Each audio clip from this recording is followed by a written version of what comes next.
Hi, Rihanna Powers here with Behind the Veil Mystery School. So some sensitives come to me with a lot of mixture of baggage and confusion in reconciling religion and their abilities. And what I want to say to that is psychic abilities does not have anything to do with religion. It is something that has existed from the beginning of humanity cross-culturally, and everybody's experiences have had tons of similarities. Religion is one way that some people try to explain some of it or control some of it or control other people, and it has nothing to do with the actual abilities themselves. That is an infrastructure that is created with a story for other purposes, for social structure.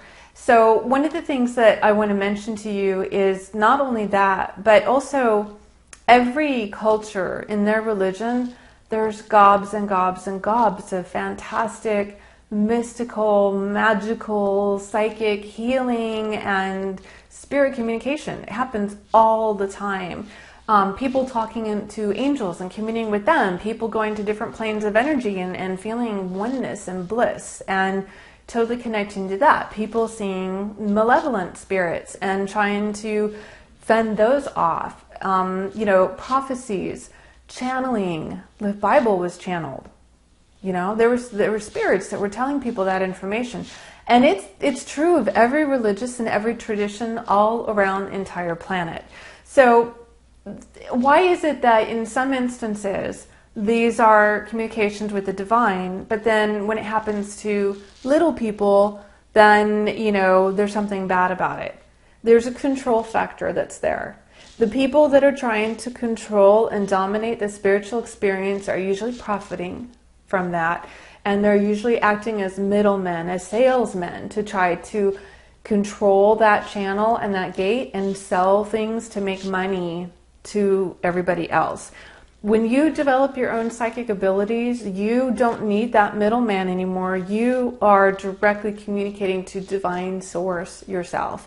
And you know that it's positive because you're raising your energy vibration, you're linking up to source, you're feeling the safety and the bliss, and your messages are positive and healthy and nurturing, and they better everyone.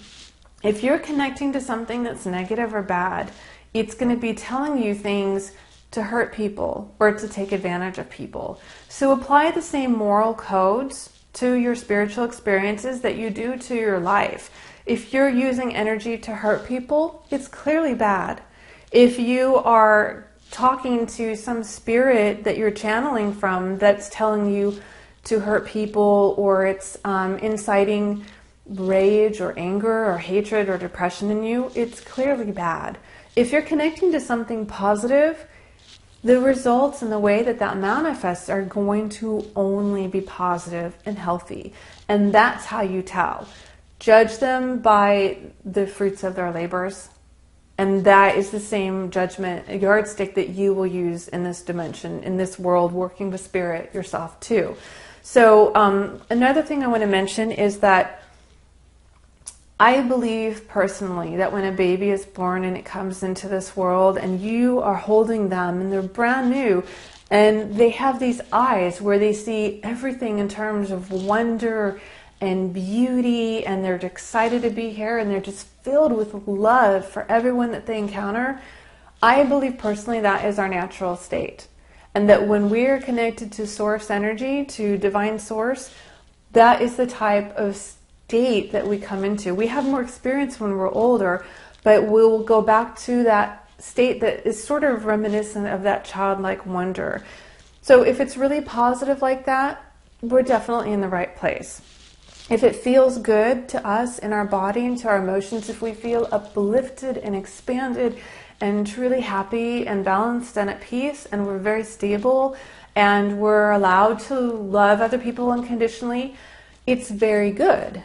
So judge it also by how it feels. Does it feel good or does it feel bad? If you are focusing on something that feels really bad, it's going to make you feel clenched up and really tight and maybe give you like a ball in your stomach or feel like tightness in your chest and you have trouble breathing, it's going to make you feel scared, like maybe you're drowning or you're dying or you can't breathe.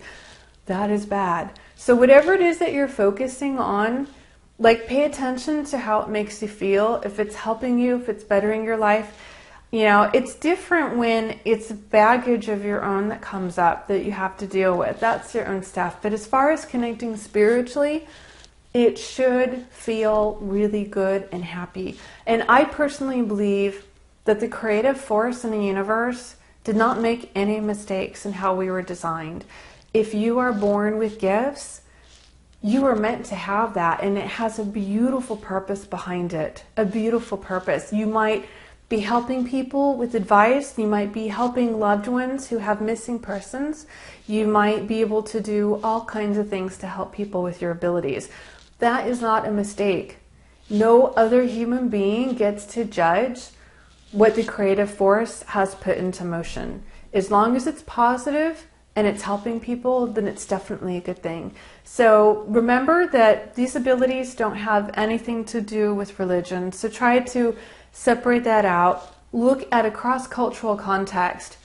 Every single group of people, of humans, all throughout human history have had people who have these types of experiences, and all of them have the same types of experiences.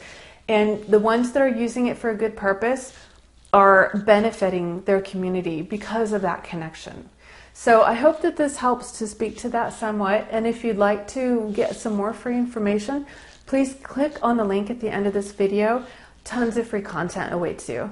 Thank you.